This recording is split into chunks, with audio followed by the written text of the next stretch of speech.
alasan dia untuk bangun tidur pun dia nggak tahu gitu. Eh, kita hanya semacam part dalam mesin yang tidak Hmm. berpikir gitu, kan agama gitu kan. Banyak orang yang Hmm. tidak percaya itu kan tanda-tanda Hmm. bahwa apa namanya, makna kehidup bukan cuma makna kehidupan sebenarnya. Hmm. Makna itu sendiri sudah tidak ada gitu. Kalau makna itu sendiri sudah tidak ada, hancur gitu ini sebenarnya. Harus kita cari. Termasuk para filsuf, mereka Hmm. sebenarnya orang-orang elit. Tidak ada dari mereka Oke. itu dari kelas menengah gitu atau kelas bawah, karena mereka sudah aman secara materi. Makan apa, makanya Hmm. mereka bisa memikirkan hal-hal aneh. Halo teman-teman, selamat datang di House of Wisdom bersama gua, Selevi Lisando. Ini adalah wadah untuk merangkul multi perspektif dari leaders, profesional, dan changemakers untuk dibagikan guna membentuk generasi yang berlandaskan pengetahuan dan kebijaksanaan. Kita sambut aja Bro Ardianzi, atau kita sapa Bro Ardi. Selamat Ya, datang di House of Wisdom, Bro. thank you Mas Lisandro Thank you, sudah. thank you, thank you. Akhirnya kita reveal nih wajah di balik suara dan apa ya, ide channel Ardianzi.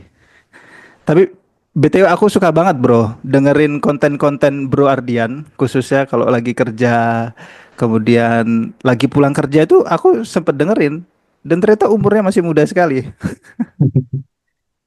Sebenarnya banyak yang salah sangka juga karena suaranya agak Iya. berat mungkin ya. Berat dan Heeh. orang mengira entah udah 40 tahun, 50 tahun. Bahkan ada yang mengira udah tua lah. Aku kira udah cukup matang secara usia ya, cuman usia itu kan angka ya. Coba deh bro, ceritain sedikit tentang channel Ardianzi ini apa sih? Dan kenapa Bro Ardi ini memutuskan untuk membuat channel ini? Ada tujuannya nggak gitu? Coba cerita deh. Kalau sejarah konten, sejarah channel bisa dibilang. Di awal tuh sebenarnya saya berkeinginan untuk Hmm. membuat bagaimana caranya biar menyampaikan ide-ide tentang lifelong learning sebenarnya di awal. Tapi Oke. semakin semakin saya membuat konten, semakin saya belajar dan berefleksi di dalam konten itu sendiri, semakin sadar gitu bahwa belajar itu sendiri harusnya dicapai dengan filsafat, mungkin dengan filsafat, dan pergilah ke ranah-ranah humaniora eksistensialisme yang sekarang, dan sejarah termasuklah humaniora gitu Hmm. Mas. Hmm. Berarti Itu tujuannya apa tuh spesifiknya? Untuk refleksi diri atau apa? ah mungkin mungkin itu, tapi Hmm. yang lebih bagus untuk sosial untuk dibicarakan. Hmm. Itu biar Hmm. orang bisa refleksi juga gitu kan. Itu monolog saya Oke. sendiri yang saya bicarakan mengenai ide-ide yang tentang Hmm. yang sedang dibahas gitu di dalam Hmm. kehidupan, sedang dibaca, Hmm. sedang terjadi dan lain-lain gitu kan. Hmm. Bagaimana caranya Hmm. biar orang-orang juga melakukan gitu refleksi yang sama. Hmm. Nah, eh, tadi Mas Lisandro juga mention kita sering bahas mengenai makna kehidupan gitu. Karena Yep. Ardians itu beranjak dari apa sebenarnya, kalau di filsafat itu eksistensialisme, sebuah perlawanan terhadap nihilisme gitu, kenihilan Oke. arti dan lain bla bla Oke. bla, itu kalau Hmm. filsafat. Hmm. Oke. Kalau boleh tahu tapi background pendidikan apa nih? Ah, background pendidikan saya sebenarnya cukup berbeda. Dulu saya Hmm. pengen masuk filsafat di S1, tapi ada Hmm. permasalahan, adalah beberapa Hmm. eh, masalah-masalah yang buat nggak bisa gitu. Jadi di S1 ini sebenarnya nggak ada hubungannya dengan filsafat dan humaniora gitu. Saya justru Hmm. di social science untuk lingkupnya ya. Tapi untuk Hmm. pasnya itu mungkin tidak cukup relevan untuk dibicarakan. Iya, iya, iya. Nanti saya rencana ada S2 Hmm. filsafat, Tapi ya masih social science lah. Ya masih tipis-tipis lah ya bedanya. Levis. Berarti memang berangkat dari ini ya. Untuk refleksi diri, keresahan, atau memang kamu pengen menyampaikan ide-ide kamu gitu. Supaya kamu kebayang nggak jika ternyata di luaran sana ada banyak orang yang mungkin punya semacam cara berpikir yang sama, atau bahkan keresahan yang sama terkait dengan kamu tadi sebutkan Bro Ardi sebutkan eksistensialism. Tapi gini bro, sebelum sebelum jawab, aku pengen Bro Ardi pembahasannya, pembawaannya seperti halnya ketika di dalam konten ya. Nggak usah terlalu berat lah kita. Kita coba buat pembahasan yang cukup tebal ini dengan cukup sederhana. Ah, pembawaannya ya bukan cara saya menarasikannya kan. Itu Ya, nah ya boleh, boleh. maksudnya bahasanya gitu ya bahasa. Bahasanya. Itu cukup expected mungkin. Karena Oke. saya melihat eh, di sosial media sebenarnya kebanyakan apapun yang kita lihat tuh semacam ada gelombang kesedihan gitu. Gelombang kesedihan di mana orang-orang tuh tidak tidak ada gitu makna dalam kehidupannya di dunia modern kapitalistik ini gitu. Di dunia Oke. postmodern harusnya kalau di apa tuh kita Hmm. cari tahu. Hmm. Dan juga di sekitar saya, di teman-teman saya gitu, itu banyak juga orang-orang yang gimana ya, kayak kehilangan gitu. Entah apa alasan dia untuk bangun Hmm. tidur pun m- dia nggak tahu gitu. Jadi saya sebenarnya tidak merasa bahwa ini refleksi sendiri. Justru Hmm. menurutku refleksi-refleksi eksistensialisme Hmm. itu harusnya dilakukan oleh semua orang. Karena eksistensialisme itu kan bermuncul gitu dari Hmm. katanya sendiri lah eksistensi gitu. Kita Hmm. Hmm. ada keberadaan gitu. Kalau misalnya kita nggak memikirkan tentang keberadaan kita sendiri, berarti kita teralienasi dari keberadaan kita sendiri. Kita semacam di apa namanya? Nggak ditemani lagi oleh diri kita Hmm. sendiri dari kehidupan kita sendiri. Kan aneh Hmm. sebenarnya. Nah. Jadi menurutku memang Hmm. seharusnya orang-orang tuh berpikir tentang itu. Dan Hmm. Ardiansi mungkin salah satu suara lah mungkin di sosial media ini yang mengingatkan bisa dibilang. Hmm. Oke, oke. Dan yang aku paling perhatikan dari Bro Ardi ini adalah storytellingmu, bro. Dan mungkin untuk sementara ini aku sebut kamu adalah one of the best storyteller yang aku tahu sampai saat ini Wah, ya. Untuk sementara ini. Karena kamu tuh bisa membawakan topik yang cukup tebal gitu ya, dengan pembahasan ya, dengan artikulasi, dengan temponya itu mudah dimengerti. Itu yang sangat jarang di Indonesia. Tapi itu memang by design, memang kamu sengaja buat seperti itu atau by nature atau memang alamiahnya memang begitu gitu, bro. Coba cerita deh. mungkin mix of both mungkin. Saya Oke. sebenarnya pengen menjelaskan sesuatu itu sesuai dengan yang saya pahami, tapi kadang juga semacam ada suara gitu di dalam kepala saya yang Hmm. mengatakan, oh ini mungkin orang-orang di YouTube itu di subscriber-subscriber itu mungkin tidak akan mengerti dengan bahasa-bahasa yang agak kaku ini mungkin bisa dibilang. Hmm. Jadi perlu diterjemahkan lagi dan kadang juga eh, menerjemahkan bahasa kita sendiri sebenarnya memudahkan kita untuk lebih mengerti. Walaupun sebenarnya butuh waktu yang lebih lama daripada menggunakan bahasa-bahasa atau terma-terma yang sudah diciptakan duluan kan, yang sudah ada Hmm. dan sudah matang gitu dan harusnya bisa digunakan. Tapi kalau ditanya by nature atau by design, seharusnya dua-dua. Saya mencoba untuk sebisa mungkin by design menarasikannya dengan baik, Hmm. tapi mungkin saja beberapa hal itu eh, natural juga gitu bisa dibilang karena Hmm. kita punya beberapa penulis sebenarnya di Ardiansi dan teman-teman saya itu Oke. eh, kadang permasalahannya itu di sana di percobaan untuk menyampaikan gagasan atau ide-ide yang berat itu dengan lebih santai bisa dibilang lebih Oke. mudah dimengerti walaupun sebenarnya akhir-akhir ini di Ardiansi itu banyak juga komen yang bilang ah saya tidak mengerti bang bahasanya agak rumit gitu makanya akhir-akhir ini kami buat glossary gitu untuk bahasa-bahasa atau terma-terma yang Oke. cukup rumit dan dijelaskan di sana. Glosarium gitu ya. Ya. Oke.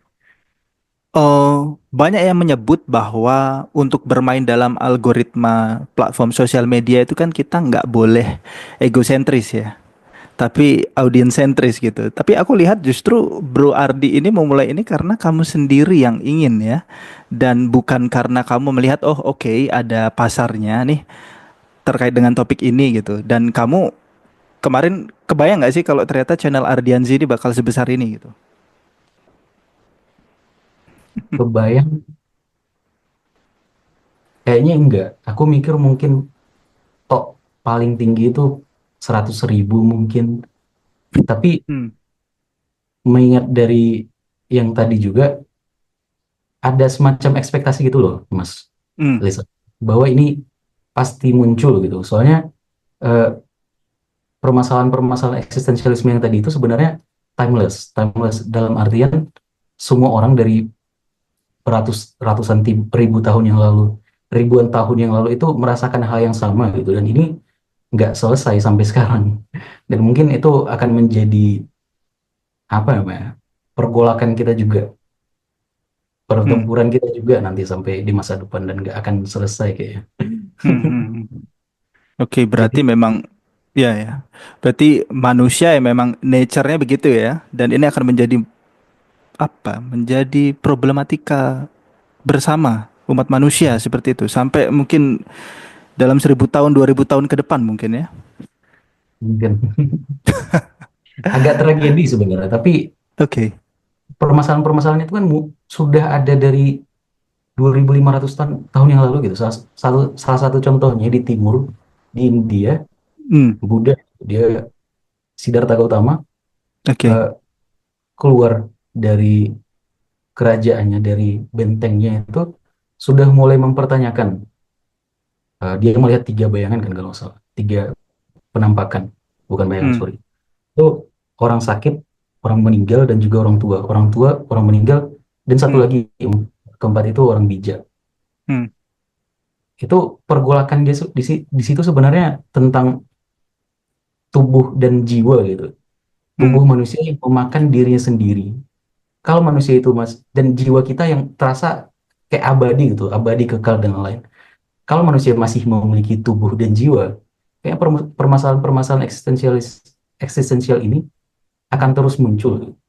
Dan kalau manusia itu Hmm. tetap ada gitu, eksis masalah-masalah eksistensial, Hmm. waduh, Hmm. itu terus pembahasannya. Itu nggak akan Oke. selesai menurutku. Ya, ya, ya. Selama manusia itu eksis sendiri itu tidak akan pernah terselesaikan, ya. Nah, untuk teman-teman yang apa ya tadi mungkin agak miss sebenarnya apa sih arti dari eksistensialism gitu. Intinya bagaimana kita mempertanyakan keberadaan kita sebagai manusia ya. Makna kita kenapa kita dilahirkan, kenapa kita hidup. Seperti itulah kira-kira seperti itu untuk teman-teman yang belum paham seperti itu. Aku lanjut ya, pertanyaan selanjutnya. Karena gini bro, menurutku masih cukup relevan nggak sih membahas hal-hal yang sifatnya mempertanyakan alasan mengapa kita hidup dan hal-hal fundamental lainnya lah di era yang dimana kita dituntut untuk lebih taktis dan cepat nih, ya kan? Karena aku nggak kebayang anak-anak muda disuruh bengong gitu kan, disuruh mempertanyakan ini kenapa bisa begitu, ini kenapa bisa begini, mempertanyakan eksistensi dia gitu kan. Itu kan cukup memakan waktu gitu loh dan agak saling berlawanan dengan zaman kita yang akselerasinya sangat cepat. Tapi mungkin pengecualian untuk hal-hal yang mungkin sifatnya epistemologi ya atau mencari pengetahuan. Walaupun tadi kita udah bahas selama manusia itu masih eksis ya permasalahan ini akan tetap sama. Tapi aku melihat ada kemungkinan-kemungkinan anomali-anomali yang terjadi di era modern ini, khususnya semakin cepatnya perkembangan teknologi. Menurut kamu gimana? Aku nggak kebayang sih kalau anak muda disuruh bengong nanya ini dan lain sebagainya. Sebenarnya kita di Hmm. tim Ardians itu punya semacam terma gitu, terma untuk menjelaskan eh, Oke.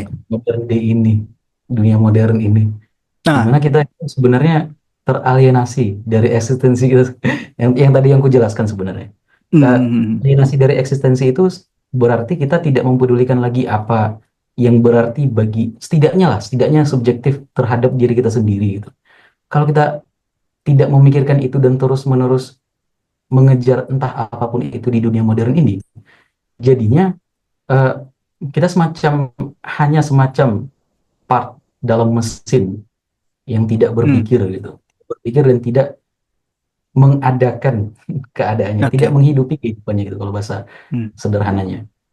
Eh, kalau kita menghabiskan seluruh kehidupan kita dengan tidak menghidupi kehidupan kita kan sangat tragis jadinya. Setidaknya dari eksistensialisme itu banyak filsuf-filsufnya itu mengatakan kita harus tanya secara subjektif, Hmm. mampu gitu untuk bertanggung jawab terhadap kehidupan kita sendiri dengan bertanya apa arti dari kehidupan itu. Apakah masih relevan dengan zaman modern?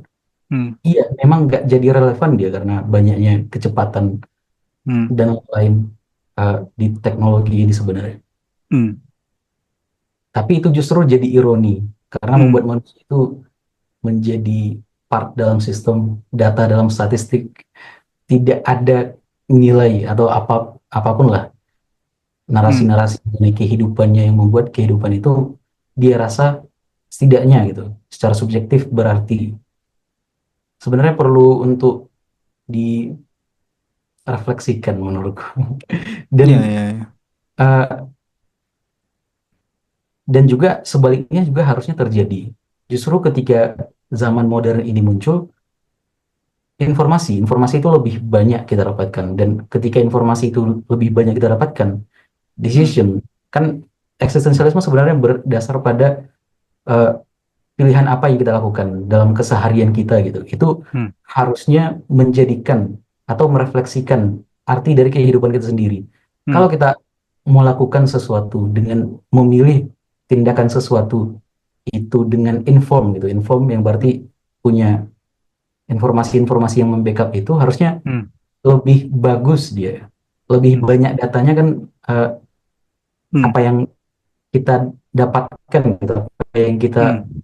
kerjakan harusnya lebih bagus. Dan itu Le- terjadi di dunia modern ini. Orang-orang dulu kayaknya nggak bakal mendapatkan itu. Lebih bermakna harusnya ya. Lebih Mungkin, powerful juga. Tapi mungkin. berarti kamu melihat bahwasannya kehadiran, aku sebutnya langsung makna hidup aja kali ya. Makna hidup sendiri itu sebagai, mungkin aku bilang etika kali ya, batasan etika kita untuk merespon teknologi yang kurang lebih sangat cepat saat ini. Karena menurutku aku cukup khawatir dengan beberapa hal di era modern atau postmodern ini, bahwa etik itu sudah tidak diperhatikan lagi, dikesampingkan dibandingkan dengan ilmu pengetahuan gitu loh. Kamu melihat itu nggak? Iya, Hmm. itu sebuah masalah sebenarnya. Karena semakin ke sini justru orang-orang jadi nggak peduli kan. Banyak Ya. sebenarnya bukti-bukti mengenai ketiadaan narasi besar itu. Narasi besar, ketiadaan narasi besar yang berarti orang-orang tidak percaya lagi terhadap hal-hal besar yang ada gitu. Mau itu Hmm. sosial, politik, sains, bahkan agama gitu kan. Banyak orang yang Hmm. tidak percaya itu kan tanda-tanda Hmm. bahwa apa namanya makna kehidup bukan cuma makna kehidupan sebenarnya. Hmm. Makna itu sendiri sudah tidak ada gitu. Kalau makna itu sendiri sudah tidak ada, hancur gitu ini sebenarnya. Harus kita cari. Oke, oke, oke. Coba deh bro, apa ya? Bisa nggak kasih kasih berikan apa ya? Kasih contoh gitu. Kira-kira apa yang bisa kita dapatkan dari kita mempertanyakan hal-hal seperti itu gitu? Manfaatnya itu apa? Ya, misal nih, kita kita ambil contoh, misal ada teman-teman Gen Z nih lagi nonton kan, dan atau milenial yang sekarang lagi kerja di kantor, kemudian memikirkan dan mempertanyakan makna-makna hidup dan hal-hal seperti itu. Apa manfaatnya untuk pekerjaan mereka atau kesejahteraan hidup mereka deh? Harusnya manfaatnya itu ke eksistensi itu sendiri kan. Mereka At- menghidupi kehidupan itu lebih autentik. atau apa ya, ke kesejahteraan mereka deh. Dalam arti material, contohnya. Dengan mereka mempertanyakan hal-hal seperti itu, dengan mereka lebih deep kepada kehidupan mereka. Material saya kurang tahu. Itu jadinya materialisme kan. Hmm, hmm, hmm, hmm. Tapi kamu sendiri ngelihatnya seperti apa? Ada nggak, misalkan dia kerja nih, tapi dia mencoba untuk oke memaknai, oke pekerjaan ini seperti ini ya kan? Dan itu ada berpengaruh nggak ke bahkan ke pekerjaan mereka sendiri? Karir mereka, jenjang karir mereka lebih cepat karena mereka lebih memaknai eksistensialisme mereka. Itu harusnya terjadi kalau misalnya Hmm, itu sudah autentik. Autentik yang berarti setidaknya yang tadi ya, Hmm, yang setidaknya itu berarti terhadap dirinya sendiri. Apapun yang oke. dilakukan pasti dilakukan dengan semangat karena dia tahu bahwa dia mencintai itu bisa dibilang. Dia tahu bahwa dia melakukan itu karena dia hidup mungkin. Hmm, Jadinya apapun yang dilakukan harusnya hmm, dilakukan lebih giat, lebih bersemangat gitu. Entah apapun lebih itu, dalam. Hmm, ya lebih oke. dalam. Ya, Atau ya. bisa jadi terjadi kalau misalnya itu tidak autentik, dia meninggalkan itu dan mencari sesuatu yang lebih berarti bagi diri dia sendiri. Dan itu Hmm, menurutku jalan yang sah-sah aja. hmm, Mau hmm, itu hmm, ke hal-hal material, spiritual, mau hmm, itu ke hal-hal lain pun, kan kehidupan itu harusnya milik dia sendiri sebagai hmm, yang menghidupi. Dan harusnya hmm. keputusan itu berada di diri dia sendiri yang menghidupi Oke, itu. oke. Karena aku lihat di salah satu podcast ya, kebetulan Bro Ardi ada di situ, menyebutkan bahwa ada level orang bisa berpikiran seperti itu ketika dia sudah sejahtera terhadap dirinya sendiri. Hmm. Sudah tidak ada yang dipikirkan lagi gitu loh. Itu ada dua sebenarnya. Ah, Entah ah, ah. sejahtera seperti yang tadi, Hmm, atau dia itu sangat menderita gitu, tidak ada hal-hal material yang oke. dia punya. Kalau dia yang sangat sejahtera itu bisa kita lihat dari semua semua orang hebat mungkin bisa dibilang dalam sejarah, termasuk Hmm, para filsuf. Mereka hmm, sebenarnya orang-orang elit. Tidak ada dari mereka itu oke, dari kelas menengah gitu atau kelas bawah karena mereka sudah aman secara material, oke. sudah aman kehidupannya gitu. Tahu Hmm, besok mau makan apa, makanya hmm, mereka bisa memikirkan hal-hal aneh kayak hmm, pemikiran dan pembahasan-pembahasan yang kita bahas tadi. hmm, Dan juga ada di ekstrim yang satunya lagi, mereka yang tidak memiliki apa-apa gitu. hmm. Zeno kan stoicism, dia mendapatkan pencerahan bisa dibilang. Pencerahannya itu setelah dia kehilangan semua harta bendanya padahal dia orang yang sangat kaya gitu. Itu Oke. salah satu. Epictetus juga Hmm, eh, harusnya banyak juga orang-orang yang tidak memiliki apa-apa dan hmm, itu yang membuat mereka berefleksi gitu bahwa kehidupan mungkin perlu untuk dibicarakan bisa dibilang, perlu untuk dipikirkan. hmm. Oke. Berarti indikatornya ada dua ya. Kalau nggak paling menderita, paling sejahtera. Ya, Nggak ada yang nanggung di tengah-tengah gitu, nggak ada ya. ya. Dan sebenarnya kalau kita lihat banyak orang yang berpikir-pikir itu kayak ada fase gitu di dalam kehidupannya Hmm, di mana dia jatuh terhadap jurang nihilisme bisa dibilang. Jurang di mana dia sudah tidak tahu lagi apa yang berarti setidaknya bagi diri dia sendiri gitu. Apa yang hmm, berarti, apa itu makna gitu. Nggak cuma dalam kehidupan, tapi dalam semua hal. Apa hmm, makna dari eh, negara mungkin? Apa makna dari YouTube ini atau apapun lah itu makna yaitu arti yang hmm, ditetapkan terhadap suatu hal bahkan oke. kehidupan itu sendiri kan jadi Hmm, mereka bangun tidur pun tidak tahu mau hmm, ngapain karena ngapain hidup hmm, kalau hmm. kita tidak tahu itu untuk apa bisa dibilang. Berarti berfilosofis atau pemikiran filosofi itu nggak disarankan untuk kaum menengah dong. Nah itu justru tragedinya tadi Mas Lisando, Oke. kebanyakan dari kita itu justru berada di tengah-tengah kan dan itu Iya, betul. jadinya eh, semacam tragedi yang tadi kan. Orang-orang teralienasi terhadap eksistensi dia sendiri. Jadinya dia menghidupi kehidupan eh, tidak autentik bisa dibilang. Mungkin nyaman, mungkin Hmm, bahagia, mungkin eh, hmm, apalah banyak lah harusnya indikator-indikator lain, hmm. variabel-variabel lain. Nah, Eh, tapi dia tidak menghidupi kehidupan itu untuk diri dia sendiri setidaknya gitu. oke. Apapun lah kepercayaan Hmm, spiritual kita, kepercayaan hmm, agama kita dan lain-lain, hmm, kita tahu harusnya bahwa kesadaran kita yang ini itu cuma hmm, ini sekali ini. Walaupun kita percaya reinkarnasi, walaupun kita percaya hmm, afterlife dan lain-lain, hmm, kita tahu kehidupan yang kita dapatkan itu cuma yang ini gitu. hmm, hmm, Kalau kehidupan yang kita dapatkan itu cuma yang ini, apakah kita mau menghidupi kehidupan ini dengan Hmm. kehidupan yang kita inginkan gitu, atau mau mengikuti apapun aja, arus apapun aja yang ada di Hmm. depan kita gitu. Itu kan jadinya kembali ke diri sendiri juga sebenarnya. Dan Oke. menurutku akan lebih bagus kalau misalnya kita tidak mengalienasi diri sendiri dan mulai berpikir gitu di malam hari. Hmm. Ya, ya, ya. Sebelum tidur ya. Ya, Oke, oke. BTW aku sebenarnya hanya ingin afirmasi aja karena secara pribadi aku bukan seorang nihilism atau sejenisnya ya yang menganggap setiap kehidupan itu tidak memiliki makna atau alasan dibalik sebuah kejadian seperti itu. Enggak, justru aku big believer, salah satu big believer terkait dengan makna hidup. Setidaknya sampai saat ini, tapi menurut Bro Ardi nih, ada keterkaitannya nggak antara tingginya potensi menjadi depresi dengan kekosongan akan masing-masing apa ya, masing-masing dari meaning and purpose setiap manusia dalam hidup?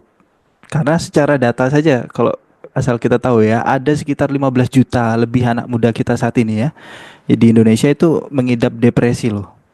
Itu di tahun 2019.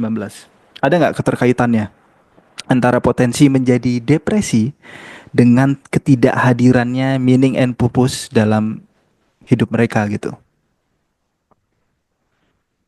kayaknya korelasinya itu mungkin ada. Saya belum melakukannya sendiri.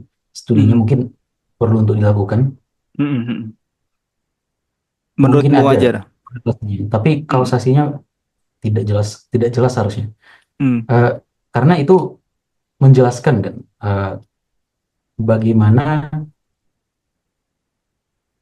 orang-orang yang nihilis itu sebenarnya mirip-mirip dengan orang-orang yang depresif ini. Tindakannya, Oke. perilakunya, emosinya gitu. Karena Mhm. mereka Mhm. tidak tidak melihat lagi arti dari apapun gitu bisa dibilang. Jadinya Mhm. ti- tendensinya itu depresif. Walaupun sebenarnya nihilis ini sendiri bisa saja tidak ke sana etisnya gitu. Mhm. Mhm. Tapi memang ada korelasi harusnya dengan Mhm. dengan tingkat depresi ini. Ini bisa terjadi, bisa dilihat sebenarnya secara historis di Mhm. Rusia dulu. Makanya Mhm. di Rusia itu 30-40 tahun sebelum Bolshevik Mhm. itu terjadi Mhm. revolusi komunisme. Itu sastra-sastra Rusia pada saat itu semuanya nihilistik. Oke. Dan orang-orang itu bisa dibilang depresif, eh, apa ya, dalam penulisan sastranya bisa dibilang. Dan ini terjadi juga di Jepang. Di Jepang setelah Perang Dunia Kedua sampai sekarang sebenarnya. Eh, Oke. banyak sastra-sastra di Jepang itu arahnya ke situ juga gitu. Entah itu Mhm. nihilis parah atau dia mencoba untuk memberikan eh, makna kehidupan gitu, memberitahu makna kehidupan dari karya-karyanya. Makanya itu salah satu alasan juga kenapa di Ardiazi itu kita membahas anime gitu. Selain karena itu seru, Iya, itu iya. kan gitu untuk dibahas. Eh, sastra Jepang memang sedalam itu Mhm. pembahasannya. Ya. Oke, oke, oke. Untuk masalah anime nanti kita bahas ya. Siap. Ngomong-ngomong soal makna hidup gitu. Bro Ardi pernah ini nggak? Pernah baca Man's Search for Meaning nggak? Viktor Frankl. Untuk ya Suka juga itu nggak dengan teori yang ditawarkan? Atau apa ya keilmuan yang ditawarkan apa? Logoterapi ya. tapi Mm-mm. walaupun banyak psikiater sekarang dan Mm. neuroscience juga harusnya mengatakan bahwa itu tuh semacam pseudoscience bisa dibilang. Oke, Karena oke, oke. Cerita deh. Mm. banyaklah alasan-alasan mereka kenapa mengatakan itu, Mm. tapi dari pengalaman subjektif dari Viktor Frankl sendiri bisa lah kita mengerti kenapa dia mengatakan seperti itu gitu kan. Dia Ya, yang ya, merasakan sendiri bagaimana betul. teman-temannya yang mulai kehilangan. Itu aja gitu, kehilangan makna kehidupannya aja sudah sudah dipastikan gitu. Entah beberapa hari atau beberapa minggu nggak akan survive lagi dari neraka yang dia rasakan, Mm. dia dan teman-temannya rasakan itu. Ya, ya, Tapi ya, ada ya. beberapa orang yang selamat, termasuk dia gitu. Dan satu-satunya yang membedakan mereka menurut Viktor Frankl ini adalah itu tadi. arti dari kehidupan gitu. Dan make sense aja menurutku. Nggak, Ya, ya, ya, mungkin make sense. berdebat kan di psikiater itu. Karena Hmm, sebenarnya alasan-alasan mereka harusnya materialis. Berarti berdasar pada hal-hal di dalam otak gitu kalau dari hmm, neuroscience. Mereka menelusuri secara eh, materialistik objek-objek gitu, objek-objek hmm, yang ada di dalam otak, mau itu neuron-neuron, sinaps, hmm. lain lah, hal-hal kimia Ya, di ya. dalamnya juga. Dan mereka merasa nggak menemukan itu gitu. Itu dari counternya. Oke. Tapi eh, tetap saja menurutku hal-hal tentang eksistensial ini tidak bisa dijelaskan secara materialis karena itu Ya, sangat subjektif ya, yang berarti harusnya pendekatannya itu fenomenologi ya, bukan biologi. betul. Mungkin secara terminologinya juga nggak bisa apa ya? Secara terminologi juga ada ada border secara pemahaman pemaknaannya ya kan. Tapi Ya, kalau berangkat dari kisah si Viktor Frankl, make sense, sangat make sense banget sih menurutku. Karena kebetulan kalau teman-teman ada yang belum tahu ya, jadi Viktor Frankl itu dia di camp ya. Kebetulan waktu itu dia tinggal di Austria dan ada apa ada serangan dari Nazi. Kebetulan Viktor itu masuk ke camp Auschwitz dan di berapa tahun ya dia di camp itu ya dia disiksa, kemudian dia melihat teman-temannya mati, ada yang dibakar hidup-hidup sampai abunya pun dia melihat. Dari awalnya dia ketakutan sampai akhirnya dia menikmati momen-momen itu kan. Nah, ternyata ada satu hal yang membedakan antara Victor dengan teman-temannya. Itu Victor melihat bahwa dia bertahan sampai dengan kebebasan dia dari camp penahanan itu karena dia memiliki arti hidup ya. Bahkan dia ya, sebenarnya juga udah hopeless terkait dengan bagaimana kondisi keluarga dia sendiri kan. Tapi karena dia punya makna hidup, dia punya arti hidup, akhirnya dia bisa melalui neraka itu. Kita bisa itu betulan neraka loh, ya kan? ya. Penyiksaan hampir setiap hari itu. Seperti itu. Itu menarik lah. Tapi bro, ini aku beralih ke hal lain. Tapi masih masih berkaitan lah. Bro Ardi sendiri percaya nggak kalau setiap manusia itu dilahirkan untuk hal-hal besar gitu? Ini ada pro dan kontra nih. Hmm.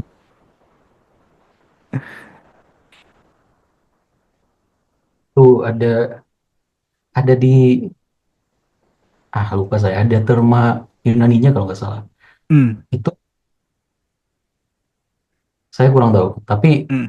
di Secara kamu pribadi deh, pendapat kamu personal deh. subjektif saya melihat sebenarnya nggak nggak betul karena uh, Hmm, saya dari kecil itu dari SMA lah itu sering baca Carl Sagan.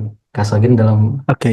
yang Pale Blue Dot gitu. Pale Blue Dot Hmm, yang menjelaskan this is us gitu. This is us titik kecil bulat biru itu di alam semesta.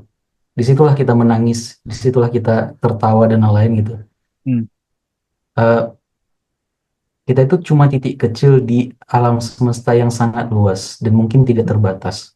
hmm, Jadinya, apakah kita meant to be great gitu atau apakah hmm. kita eh, ditakdirkan gitu setiap kita gitu untuk hal-hal yang besar? Sepertinya enggak. Tapi Oke. menurutku tidak harus juga. Kenapa kita memikirkan terlalu peduli itu terhadap hal-hal yang eh, besar secara apa namanya? Besar dalam artian kita menguasai gitu atau kita eh, berekspansi dan lain-lain gitu. Hmm, Banyak orang penekanan terhadap kebesaran ini adalah ketika kita pertama kali eh, apa menatapkan apa menginjakkan kaki kita terhadap bulan gitu di atas. Itu oke. semacam kemenangan besar dari umat manusia gitu bahwa umat manusia eh, Hmm, ditakdirkan untuk hebat. Tapi kalau kita melihat luasnya gitu, luasnya dari alam semesta ini, kita tuh nggak cuma titik debu, nggak sampai pun satu satu titik debu gitu.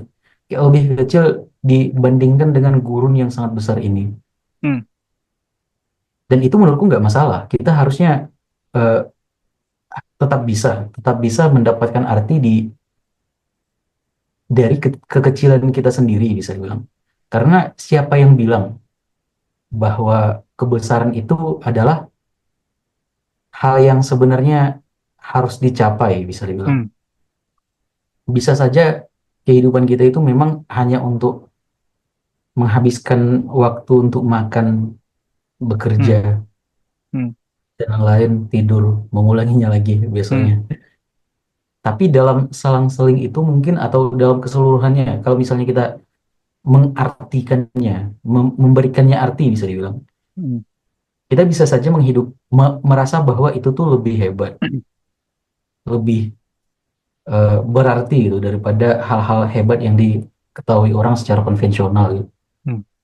Jadi apakah kita meant to be great? Menurutku enggak. Tapi Oke. nggak harus juga Hmm. gitu. Nggak harus, nggak harus, tapi ketika ada orang berpikiran seperti itu, harusnya sah-sah aja ya. Sah-sah aja ya. Sebetulnya bukan dalam artian ekspansi atau apa ya, tapi mungkin mungkin term itu atau ada mungkin dari frasa itu mungkin ada makna yang disampaikan bahwa ya jangan sia-siakanlah hidup kita gitu kan. Mungkin ya, karena kita itu itulah benar kata Bro Ardi, kita itu ibarat debu di antara atau ibarat satu butir pasir di antara pasir pantai atau padang pasir gitu kan. Bayangkan, tapi masa mau sih kita menjadi sekecil itu? Kita nggak mau memanfaatkan kehidupan kita yang cuma sekali di antara panjangnya rentan timeline kehidupan manusia kan, ratusan ribu tahun. Masa kita nggak mau sih sedikit punya tercahan cahaya lah, seperti itu. Nah, aku lihat ini lagi juga bro, apa aku lihat di channelmu beberapa kali bahas terkait dengan apa ya, sejarah Islam lah, ya kan? Dalam hal ini misalkan khususnya dengan yang berkaitan dengan masa kejayaan Islam. Dari Bro Ardi sendiri punya ketertarikan sendiri memang dengan dalam hal ini kita khususkan di sejarah kejayaan Islam Abbasiyah, Umayyah, punya ketertarikan sendiri atau seperti apa? Atau memang ya ya udah itu memang bagian dari skrip atau bagian dari konten yang mau dirilis aja gitu. Saya ada latar belakang sebenarnya. Kenapa Oke. tertarik gitu dengan hal itu? 7 tahun saya tidak mau menjelaskan spesifiknya, tapi 7 tahun saya mengalami dikelilingi lah dengan tradisi-tradisi itu, dan menurutku cukup cukup bagus itu. Banyak buku-buku yang kami baca itu ya buku-buku yang dibahas oleh ilmuwan-ilmuwan Islam yang membaca Aristoteles gitu kan, dan itu cukup bagus menurutku. Oke. Dan eh, sangat menarik juga ide-ide yang ada di Timur pada saat itu. Eh, Banyak narasi-narasi, apalagi kalau kita di online ini gitu, di era-era modern ini pasti harusnya kita lihat narasi-narasi dari Barat itu mengatakan bahwa abad abad pertengahan, abad medieval gitu, Medieval. itu Hmm. sangat gelap dan gelap gitu. Oke. Tidak ada Hmm. tidak ada peradaban, tidak ada kemajuan, tidak ada Hmm. progres dan lain. Tapi itu sangat berbanding terbalik di Timur. Dan menurutku sangat Oke. bagus ini kita melihatnya seperti itu. Karena di Timur ini justru bermunculan ide-ide besar. Dan banyak sebenarnya ide-ide filsafat pun muncul di sana. Setidaknya berkembang dari sana lah. Hmm. Kayak Aristoteles dan Plato mungkin, Aristoteles harusnya, itu nggak bakal survive kalau orang-orang Muslim itu pada saat itu tidak mengambil bukunya, Yap. dalam kata sederhananya, tidak mengambil Hmm. dan menerjemahkannya gitu, melestarikannya dan Hmm. mengembangkannya. Dan mungkin kita tidak akan sampai ke perkembangan sains sekarang kalau tidak ada Aristoteles. Dan menurutku itu sebuah apa ya, eh, peran estafet yang sangat besar Hmm. dalam sejarah ilmu pengetahuan bisa dibilang. Hmm. Makanya saya tertarik, dan Mas Ilsando ini menggunakan itu juga House of Wisdom gitu, dan Iya, iya, iya. Iya, betul, betul, betul. Ya aku juga punya ketertarikan sendiri sih. Karena menurutku momen-momen itu tuh krusial banget loh, Bro. Iya nggak? Bayangin Ya. tuh di Eropa itu kegelapan betul kan. Mungkin kalau kalau nggak diselamatkan ya artefak atau arsip-arsip itu ya mungkin ya pastilah sebagian ada yang hilang gitu kan. Karena sejarah pun sebetulnya sebagian besar banyak yang hilang gitu. Cuman maksudku itu adalah peran yang cukup krusial khususnya bagi dunia yang itu orang muslim loh yang melakukan seperti itu. Maksudnya kebesarannya luar biasa menurutku. Apa ya, Ya. warisan yang diberikan oleh masa kejayaan Islam ketika itu. Kalau nggak gitu kan kita nggak bisa loh menikmati karya-karya Aristoteles, Plato ya kan, atau Dan tidak hanya Socrates. itu, dan tidak Gimana hanya gimana? itu, Iya Mas. iya iya. Ibnu Sina pun sampai sekarang itu masih digunakan dalam kedokteran. Sebesar itu pengaruhnya bisa dibilang. Iya Eh, iya. Relevansinya itu sebesar itu dan juga banyak ide-ide mengenai eh, apa namanya? Apa yang dilakukan waktu COVID kemarin, isolasi, bukan isolasi namanya. Ini aku juga lupa. Nah, itulah isolasi mandiri gitu kan. Itu sudah Nah, diteorikan bisa dibilang, sudah hmm, dieksperimenkan oleh hmm. Ibnu Sina dulu di Spanyol Oke. sana. Di Ketika daerah. wabah ya. Hmm, Iya, karena hmm, kalau misalnya dia nggak menggunakan itu, Islam juga hmm. harusnya terkena wabah hitam yang kemarin. Wabah, Oke. wabah bukan wabah hitam seingatku, tapi ada wabah juga lah dari Eropa Hmm, sana hmm, yang hmm, membuat mereka juga eh, parah gitu kan, tidak ada progres sama sekali di sana. hmm, Islam bisa saja terkena, tapi karena hmm, dia sudah memikirkan gitu hmm, dari hmm, dulu, jauh jauh dari sekarang, hmm, hmm. itu membuat membuatnya menjadi nilai tambah harusnya. Kenapa itu sangat agung bisa dibilang. Karantina kali. Maksud Bro Iya, Ardi karantina. karantina ya. Hmm, hmm, hmm, hmm. Ya, ya, ya, ya. Benar, benar, benar, benar. Ada step-step kecil yang itu benar-benar menentukan step besar selanjutnya ya. Ya, Oke, oke. Karena aku ngelihat juga malu lah kita ini ya. Ini keniscayaan kita itu menghadapi era kegelapan saat ini itu keniscayaan ya memang harus dilalui aja gitu loh. Dan aku akui inilah yang terjadi di Eropa kan. Umat Muslim saat ini inilah yang terjadi di Eropa ketika itu kan. Mirip-miripnya seperti itulah ya kan. Jadi kurang tahu cukup pasti. seru. Mm-mm. Kurang tahu ya. Oke, sama ini. Aku lihat juga karena aku cukup tertarik dengan topik ini dan aku melihat juga ada nilai yang bisa kita ambil dari masa kejayaan Islam ketika itu adalah keterbukaan, openness. Itu luar biasa sekali. Makanya ini channel kita namanya House of Wisdom, kita ambil dari situ karena itu pusat peradaban. Baik itu tempat ibadah bisa dipakai tempat ibadah, bisa dipakai tempat belajar, bahkan para pengajarnya ketika itu yang baik itu dari tidak hanya muslim ya, bahkan ateis pun juga diundang untuk bisa mengajarkan ilmu-ilmu yang dirasa berguna untuk peradaban umat manusia seperti itu.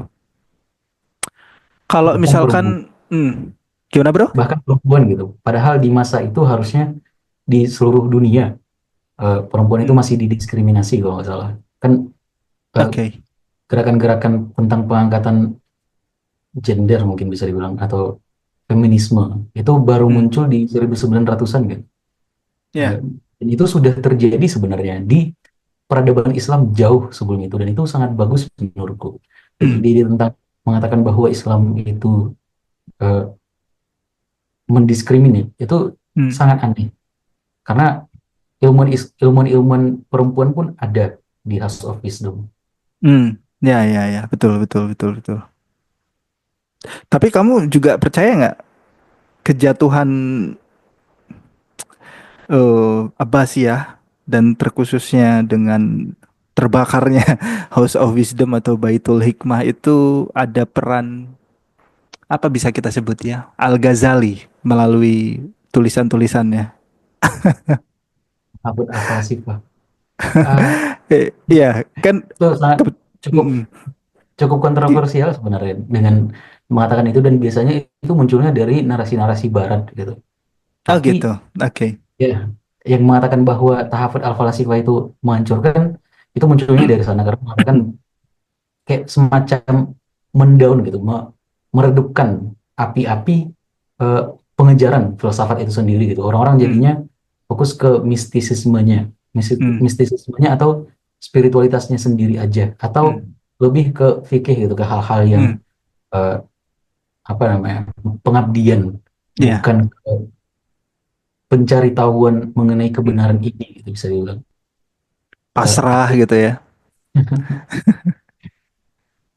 Lanjut aku lanjut. Hmm. bisa saja eh, Hmm. bisa saja mungkin itu benar Hmm. bahwa Al-Ghazali itu, walaupun seharusnya dia tidak menginginkan itu, tidak menginginkan Hmm. Yap. peredupan pencarian, eh, peredupan intelektualisme lah, intelektualisme, eh, Hmm. cahaya-cahaya itu, Hmm. harusnya dia tidak menginginkan itu, tapi mungkin saja itu berpengaruh terhadap Iya. eh, kejatuhan itu. Tapi kalau kita jujur sebenarnya, Hmm. hancurnya kan karena Mongol datang dan udah selesai. Iya. Sesimpel itu aja sebenarnya. Iya. Dan Iya. Iya. nggak ada yang bisa selamat dari Mongol. Bahkan dinasti-dinasti besar di Cina pun Iya. itu nggak selamat. Yang terapa gitu, teruji sudah eh, lebih lama bisa dibilang Hmm. bertahan dan lebih besar, bukan lebih terstruktur, mungkin lebih terstruktur, lebih terorganisir secara militeristik, itu saja kalah. Apalagi eh, Muslim pada masa itu gitu. Menurutku Hmm. permasalahannya itu di militer, sosial sosial politik Hmm. juga. Dan apakah intelektualisme itu berpengaruh terhadap ke sana? Mungkin iya. Tapi menurutku yang lebih besar itu justru udah ada aja orang dari eksternal yang lebih kuat dan Iya. menghancurkan itu. Iya. Iya. Iya. Dan kebetulan juga waktu itu kan secara kekhalifahan udah cukup tua ya, 300 tahunan. Dan pasti itu secara politik internal juga udah cukup nggak stabil lah ya. Itu kan itu waktu apa ya, durasi waktu yang cukup lama lah itu timeline kejayaan mereka. Ya, Ya mungkin mungkin ya memang mungkin ada sedikit atau faktor-faktor kecil yang itu tidak disengaja dari tulisan-tulisan Al-Ghazali yang dinilai oke itu mematahkan semangat umat muslim untuk bangkit dan lain sebagainya. Tapi gini bro, coba deh kira-kira apa sih yang bisa diambil dari sejarah itu gitu loh. Khususnya untuk bahan refleksi umat muslim saat ini deh. Menurut Bro Ardi, ada nggak? menurutku pengejaran ilmu pengetahuan tuh Hmm.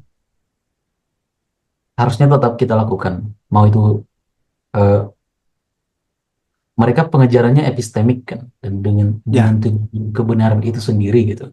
Akhir-akhir ini Hmm. sebenarnya sangat berkurang karena semua orang tuh pragmatis, fokusnya itu ke teknik gitu, ke teknikal, STEM gitu. STEM, dan bukan untuk STEM-nya, untuk Hmm. entah status sosial mereka atau untuk teknologi gitu secara secara besar. Oke. Menurutku ide-ide mengenai apa namanya, narasi-narasi besar mengenai intelektualisme itu perlu untuk dikejar kembali. Tidak hanya Islam sebenarnya, Hmm. untuk semuanya, semua Hmm. orang, Oke. apapun background kita. Karena mereka yang beragama itu yang kita asumsikan gitu, kita kita stigmakan hari-hari akhir-akhir ini sebagai yang tertutup gitu budayanya. Hmm. Justru yang paling terbuka pada masa itu, Hmm. di abad itu mereka yang paling terbuka terhadap hal-hal itu gitu.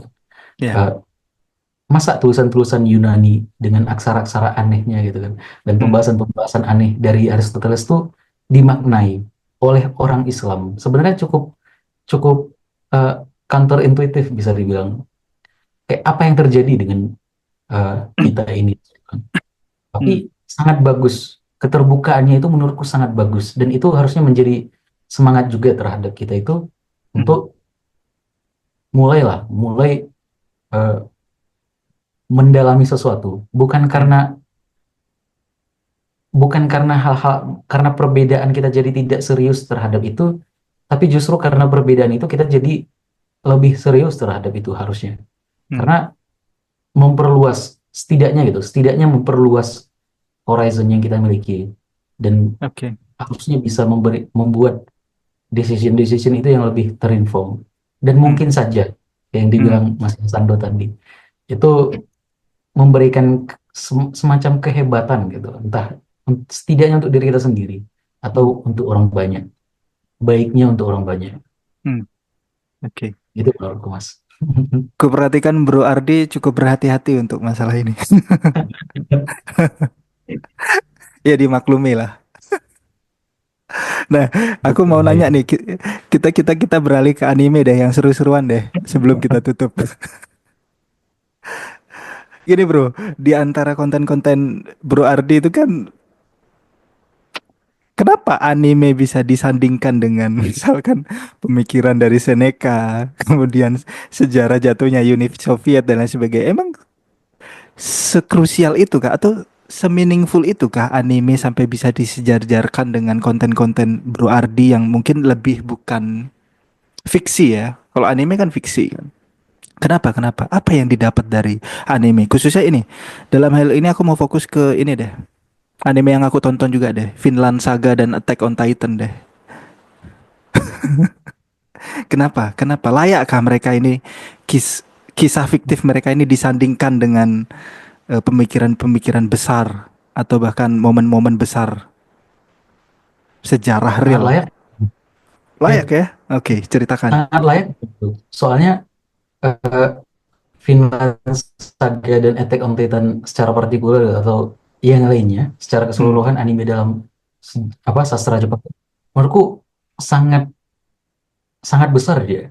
Eh, hmm, ide-ide yang ingin dibicarakan bisa bilang narasi-narasi yang ingin dibicarakan apakah layak disandingkan dengan ide-ide besar yang ada di dalam sejarah sebenarnya sama saja kalau kita baca buku Dostoyevsky gitu sastrawan di Rusia pembahasan dia ya tentang eksistensialisme dan lain-lain gitu itu nggak menurut walaupun walaupun banyak orang akan mengatakan bahwa itu akan lebih eh, bermakna gitu daripada tulisan-tulisan di Jepang ini tetap saja hmm, menurutku itu sama saja ada ada semacam greatness sebenarnya atau hmm, yang dijelaskan Mas Kisana tadi hmm, dalam tulisan-tulisan dari Jepang ini karena mereka menurutku ya mereka adalah salah satu bangsa yang tidak terali, terali, teralienasi dari eksistensi hmm. mereka sendiri gitu.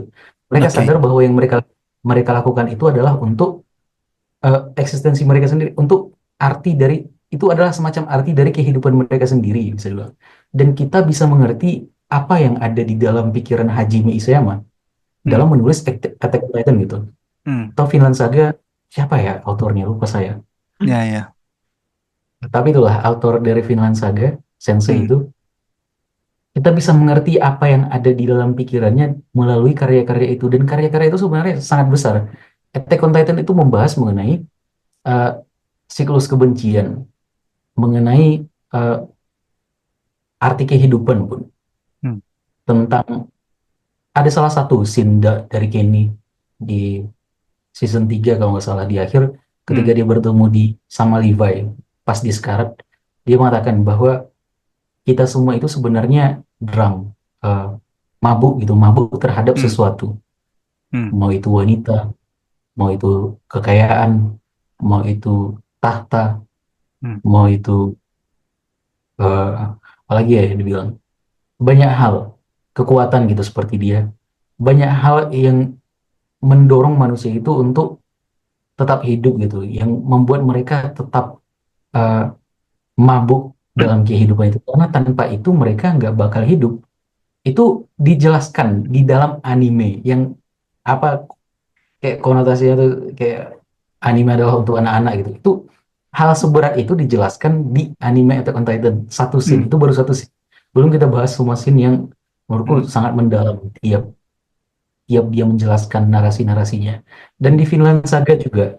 Vinland hmm, Saga itu menjelaskan bagaimana seseorang itu bisa berubah karena kejadian yang cukup mengerikan bisa dibilang. Dan itu percobaan dia untuk redemption itu menurutku sangat sangat bagus. ya, Salah satu anime favoritku itu Vinland Saga. ya, ya, ya. Mas Lisandro bayangkan lah, satu Hmm. kalimat itu bisa menjadi tren kan kemarin, dan menjadi tren, dan aku Ya. yakin itu bakal mengubah banyak sekali orang, banyak sekali orang Hmm. yang membuat pikiran mereka itu tidak tidak sekeras itu, bisa dibilang Hmm. dilembutkan lagi, karena kata-kata I have no enemies itu aja loh, Hmm. aku tidak memiliki musuh, sesimpel itu bisa membuat hati manusia itu lunak. Hmm. Setidaknya anak muda lah yang mengerti Hmm. dan menonton. Ya, ya, ya, ya. Menurutku narasi-narasi dari Jepang sangat sangat bagus sebenarnya, makanya bahas. Dan Dan mungkin apa? apakah Ardian layak, apakah Ardian sih, eh, apa ya, kenapa gitu dibahas di situ padahal itu Hmm. fiksi dan yang ya. Hmm. Kita kan humaniora itu membahas mengenai budaya salah satunya, dan itu salah satu budaya, dan sastra juga kan salah satu sastra lah Ya, dari Jepang. Dan menurutku oke. Make sense. itu kalau dari justru saya merasa tidak layak membahas Oke. karya-karya itu, karena bisa saja misinterpretasi gitu terhadap Ya, apa yang ingin mereka coba sampaikan. Harusnya lebih bagus ya. kalau misalnya kita bisa interview langsung Hmm. sensei-nya, gitu, Sensei Ya, Hajime saya, dan dia ya. menjelaskan sendiri Ya, apa ya. yang dia inginkan Ya, ya. ceritanya. Sorry Aku tadi aku Mas Isan. mm, aku melihat ini sih. Justru ke fiksi itu kan mungkin proses pembuatannya ya. Karena itu kesannya itu adalah komik, itu adalah sastra, tapi kan itu hasil pikiran, hasil ide yang dimana mungkin itu banyak diserap dari fakta-fakta yang terjadi di dunia nyata ya kan. Itu Vinland Saga, khususnya Vinland Saga itu kan itu kejadian, itu memang ada kejadiannya kan. Dan bagaimana dia apa ya, semacam semacam menolak yang awalnya peperangan itu adalah sebuah keharusan, kewajiban, bahkan itu adalah simbol maskulinitas di bangsa Viking ya kan.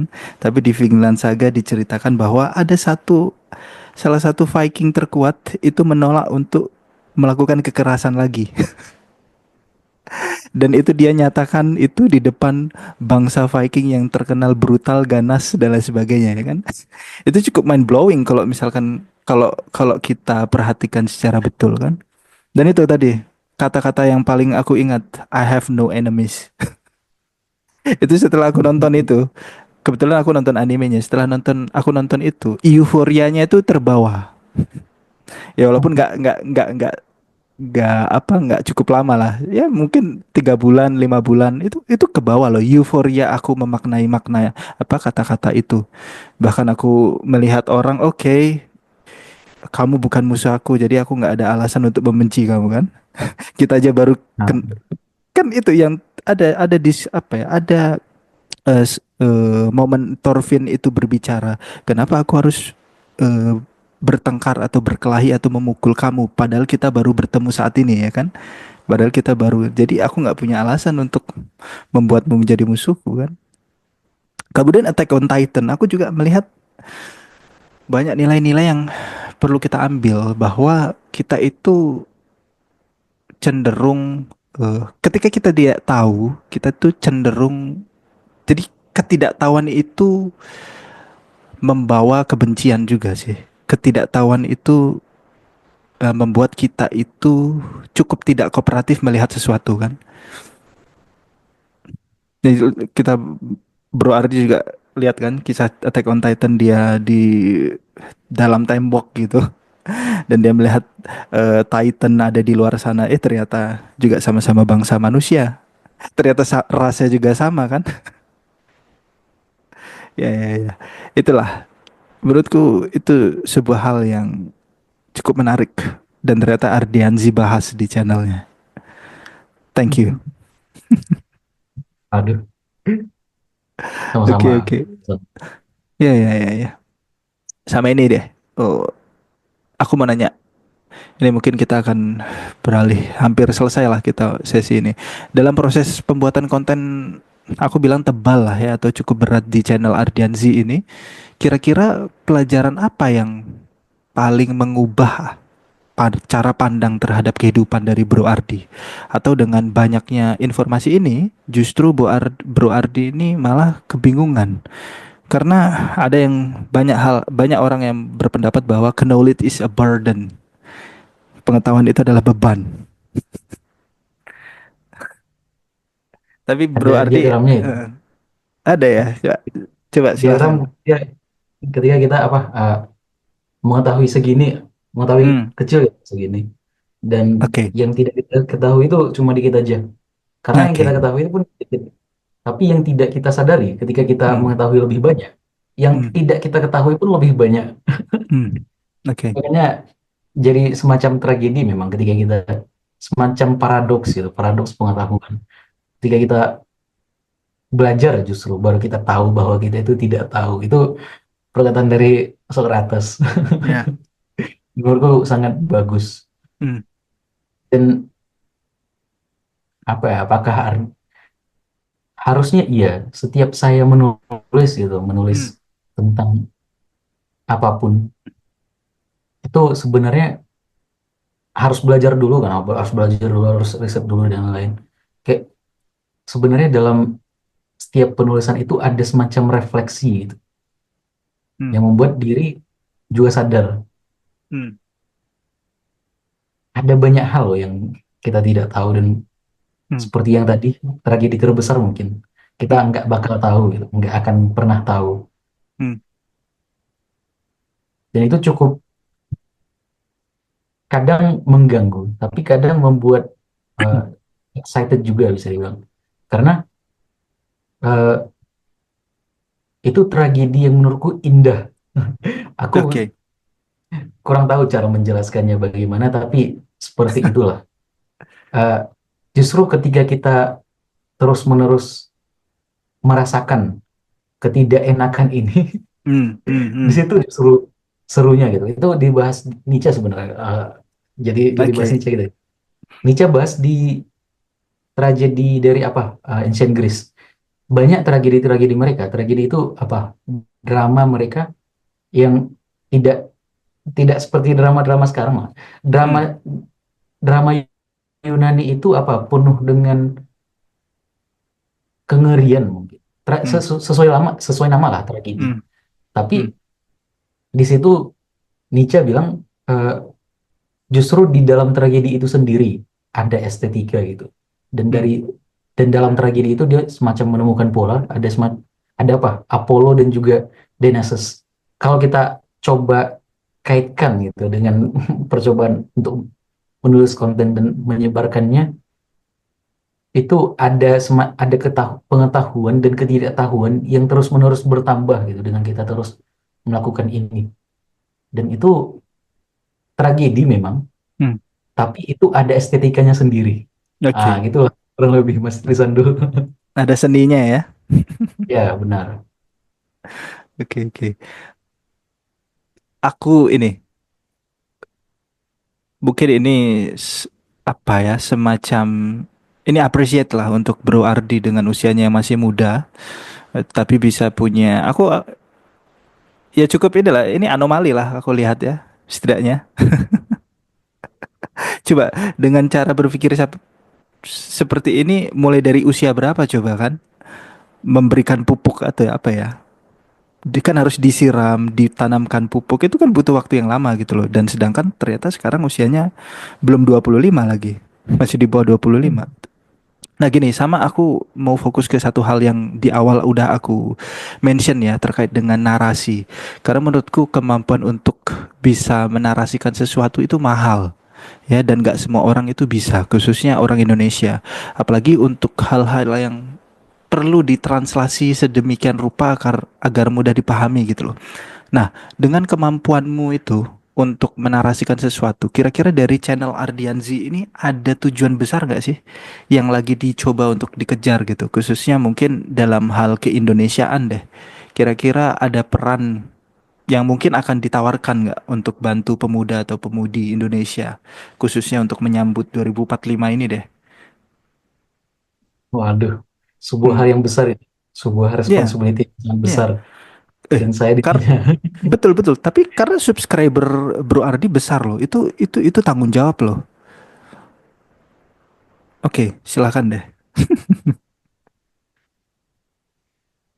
Kita dalam misi-misinya itu bisa dibilang, kalau Hmm, boleh dibilang itu membuat konten yang menghadirkan apa namanya semacam diskusi filosofis. Walaupun saya melakukannya itu monolog, saya harapannya sebenarnya penonton itu bisa berefleksi juga gitu dengan melakukan monolog sendiri gitu. Ketika mereka sudah melakukan itu mungkin entah di jurnal atau berpikir sendiri aja gitu bisa dibilang. Kayak sapere aude gitu. Beranilah untuk berpikir sendiri. Kita jarang atau mungkin bahkan tidak pernah memberikan jawaban. Jawaban pasti dalam artian eh, kamu harus melakukan ini, kamu harus melakukan itu gitu. Kita selalu mencoba untuk memberikan putusan akhirnya itu terhadap penonton itu sendiri karena sudah menonton gitu. oke. Jadi apa yang kamu simpulkan dari sini bisa dibilang? Apa yang kamu refleksikan dari apa yang sudah kamu konsumsi bisa dibilang dan lain-lain lah. Itu kalau di konten dan juga kita melakukan eksplorasi intelektual di dunia yang apalagi dunia internet sosial media yang sudah penuh dengan kebisingan gitu. Hmm, Kebisingan dalam artian banyak, sorry ada suara di luar. enggak Kalau di aman. Hmm, banyak suara, banyak kebisingan-kebisingan dalam artian brain rot, hmm, brain rot dan lain-lain. Walaupun sebenarnya lucu, walaupun bagus sebenarnya untuk selang-seling dari kehidupan kita yang penuh dengan keanehan ini, tapi tetap saja kalau misalnya itu memenuhi pemikiran kita, memenuhi kehidupan kita, menurutku cukup tidak bagus. Dan kayaknya sem- saya melihatnya akan lebih bagus kalau misalnya ada warna baru gitu di sana, yaitu eksplorasi intelektual itu. Nah, kita juga itulah salah satu dalam konten itu kita mencoba untuk mengedukasi dan juga mengajak untuk refleksi gitu. hmm, Dan kita membangun komunitas dari sana. hmm. Oke. Bagaimana Ardiansi di 2045? Hmm, Kalau itu sangat jauh dan saya belum tahu sebenarnya eksaknya hmm, gimana, tapi ada harapan memang, ada harapan untuk mencoba setidaknya kepada anak-anak muda. hmm, Sebenarnya saya nggak bilang pun Gen Z sebenarnya sangat melek loh, melek intelektual loh. Seharusnya teman-teman saya kebanyakan itu gitu, nggak ada yang eh, kayak mereka itu kelihatannya mungkin ya, dari yang saya lihat itu hmm, inform. Itu dalam artian tidak ada yang tidak tahu gitu, entah apa, hmm. Oh ya, entah ya, masalah-masalah yang gede mungkin bisa dibilang. sepakat. Nah, Ardian sih cuma satu suara dari salah satu itu. Hmm, Dan oke. memang harapan kami itu bisa bisa jadi salah satu yang besar mungkin besar untuk menjadi bukti kayak menjadi bukti bahwa eh, manusia itu akan tetap berjuang gitu bisa dibilang Hmm, di tengah kehampaan, di tengah kenihilan gitu. Memang waduh. agak-agak cringe kalau didengarkan, tapi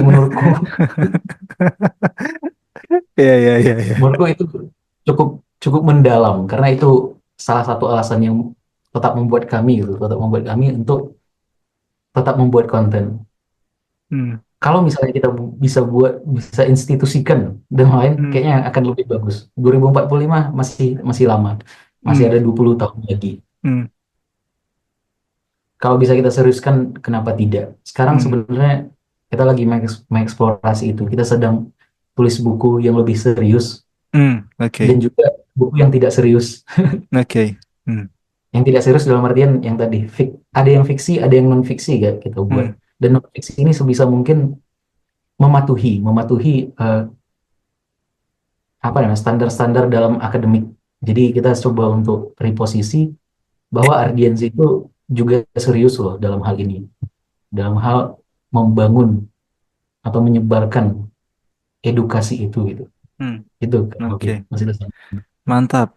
Nih, ada Gen Z yang nggak joget nih. Salah satunya Ardianzi nih. Ini sebuah sebuah apa ya? Sebuah anomali nih. Saya Oke, membosankan. Kalau kalau di membosankan circle ya. itu Iya, iya, kuliah iya. itu di mana lah, entah di tempat-tempat itu saya, kenapa kalian bawa dia? Itu tuh Oh, digituin. pikiran gitu. Oh, karena kamu aneh kali ya. Di Ah, antara di antara usia teman yang lain. Oke, oke, oke. Berarti Bro Ardi ini harusnya ini nih ngumpulnya sama Plato sama Aristoteles saja yang usianya udah itu ribuan terlalu, tahun. terlalu tinggi, Mas. Tidak ada yang Terlalu bisa tiga ya. menyentuh peraturan Iya, iya, iya. Aristoteles Betul, betul, siapapun. betul. Nggak ada ya. Oke, oke. Ini bro, ini terakhir bro. Dengan usiamu yang masih cukup muda nih, walaupun kita mungkin masih dalam generasi yang sama, cuman aku di batch awal nih, angkatan awal gitu ya.